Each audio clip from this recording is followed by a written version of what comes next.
Alors une oreillette, c'est ce petit objet-là, comme on le voit. Celle-ci a la particularité d'être moulée pour que ça soit plus confortable et surtout que ça ne se voit pas à l'antenne.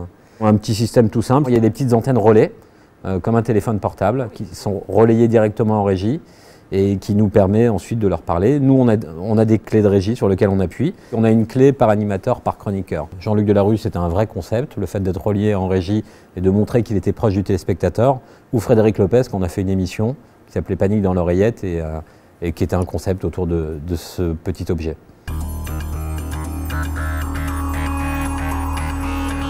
C'est un vrai équilibre entre le producteur d'une émission et l'animateur. C'est un lien, ça nous sert sur une émission comme C'est à vous à amener beaucoup d'ambiance. C'est-à-dire que je pense qu'il n'y a pas une émission dans laquelle on ne raconte pas beaucoup de conneries aux animateurs et aux chroniqueurs pour leur amener de l'humeur, les faire rire. Sur C'est à vous, quand l'émission est lancée, quand on sait qu'on a une Rolls comme Alexandra Sublet à l'antenne, ce qu'on peut lui amener, c'est de l'humeur.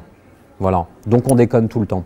Tout le temps. Et deuxièmement, c'est le lien avec la régie parce qu'on essaye aussi d'être le relais des téléspectateurs. Et quand on s'ennuie par moment en régie, le téléspectateur peut s'ennuyer devant sa télé, elle n'a pas forcément cette perception. Donc c'est pas mal de lui faire aussi passer ce genre de message. Quand on sent que l'animateur a quelques difficultés sur une émission avec un invité, on peut essayer de faire passer des messages par le chroniqueur pour qu'il prenne un peu la main et qu'il relaie un petit peu tout ça. Ou parfois des oublis ou des questions supplémentaires que Alexandra n'aura pas forcément et on essaie de lui amener ce genre d'infos. La chose extrêmement importante avec l'oreillette, c'est le moment où on parle à l'animateur. Ça peut le perturber dans plein de circonstances. Si un invité lui parle et lui répond et lui donne une information hyper importante et qu'en même temps vous êtes en train de lui parler, ça le dérange et on passe à côté de quelque chose. Donc nous, un des trucs importants qu'on doit comprendre en tant que producteur ou rédacteur en chef, c'est donner des informations qui sont courtes, à des moments où on sait qu'on ne va pas les perturber, pas les déranger.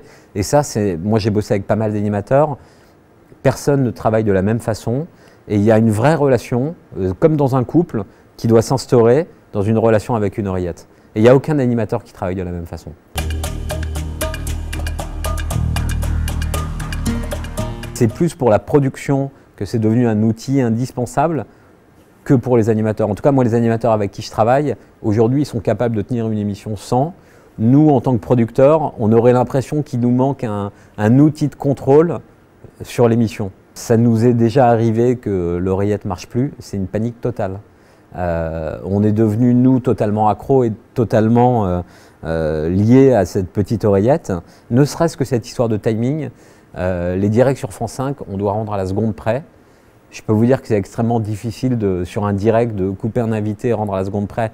Alexandra fait ça à merveille, mais elle a besoin de savoir qu'on rend l'antenne dans 30 secondes, 10 secondes pour pouvoir amorcer le générique. Sinon, il nous coupe l'antenne.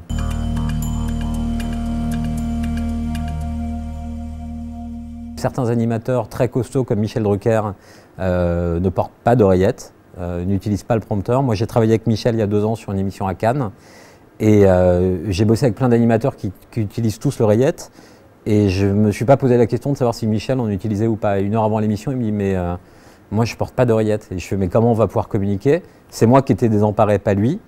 Et Michel a un autre système, c'est qu'en régie on a une petite paluche avec un tableau feutre sur lequel on écrit, qui est filmé et il a un écran en face de lui qui lui permet d'avoir les informations sur la durée et pendant l'émission on communiquait par téléphone.